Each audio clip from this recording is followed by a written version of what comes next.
So we are going to celebrate 10 years this coming year. So we started in 2013. It is. So it goes along with America's Healthiest Campus because we're trying to address some of the emotional needs of our students. Yeah. So you get the whole gamut there again. You get the students who are squealing, so excited to see a dog. They miss their dog. And that's one of the things I missed when I first came to university was being around dogs. So you understand that. Oh, I get it, yeah. And we are everywhere on campus. We're in the library, in the student union. Yeah. We're on special calls. People can call. We've had a professor call and say, I'm going to give a pop quiz. I need a dog.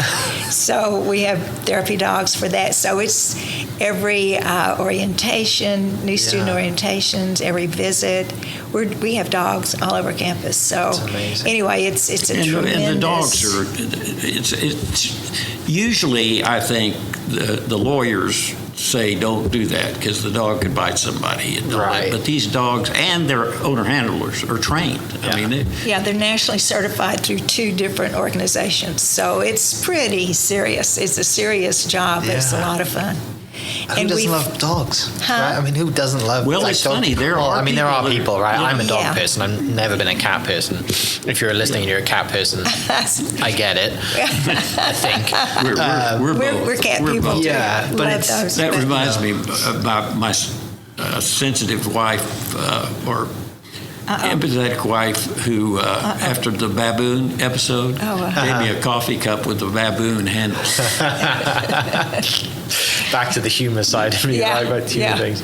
Yeah, that 10 years that's really cool. 10 years and nationally recognized. We've spoken all over that, and it lets the students grow too, because we also have a student organization that volunteers with the pet therapy program. And there again, my favorite story on a particular student named Ashley. When she came to OSU, she was so shy she couldn't make eye contact. She connected with one particular dog, and then she would come back to see, because you can look up on social media and see where the dogs are when. And so she followed Charlie, and she made Charlie a little bow tie, and it grew and grew to the point when she was a junior, she flew with us for her first time to ever be on an airplane. She flew with us to a national conference and spoke at the conference. So she has blossomed beyond belief. So just to watch those stories happen through the dogs is so remarkable. And our dog, Scruff, I guess flunked his first test. Certificate. He barked at the trainer. Scruff was shot. He had been shot. He was a stray, and somebody shot him, and probably was getting in garbage or whatever. And the girls took him to the vet school, and the vet school said that they could fix it, but it would be very expensive, and he may not use it. He's been without it so long. Yeah. And so the girls put Scruff's face on Facebook, which was fairly new at the time. Yeah, and told the story and what he needed, and they raised over $6,000. Oh my gosh. I thought to myself, what a great scam.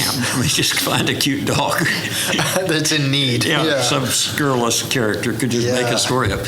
Anyway, they did fix it, and I guess that's when we were kind of dating with Scruff. We were really well, we were just starting our pilot program. The vet school called me and said, we have a great dog for the program. He would be a great therapy dog. He lets us do anything to him. And I said, well, that's great.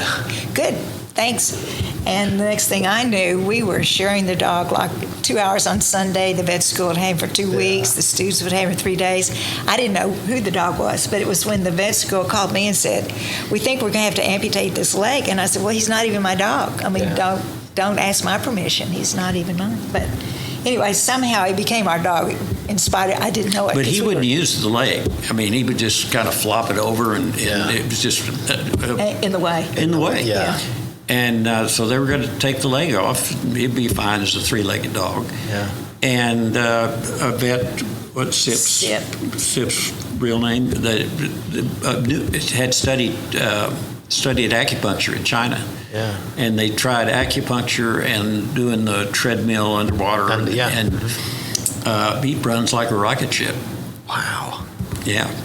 Because a lot of people just said, yeah, that's fine, like, let's pay for it. Like, if he needs it, you trust the, and it's not that the doctor didn't know what they were doing, but that's just what they would have done. Yeah, of course. And now because the trick is trying to reconnect the nerves with the brain. And it it worked. That's fascinating. And he's a superstar. So this year, he was just inducted into the Oklahoma Animal Hall of Fame. Did you know there was such I a had thing? no idea. No, Now I we need had to look no that up. He was totally speechless. Had no idea either, but he's representing the program. And we were out of That's town, and our fantastic. kids took him to the event. Yeah. And he He was speechless again. Yeah. Yeah. He didn't Yeah. even bark, thank goodness. Yeah.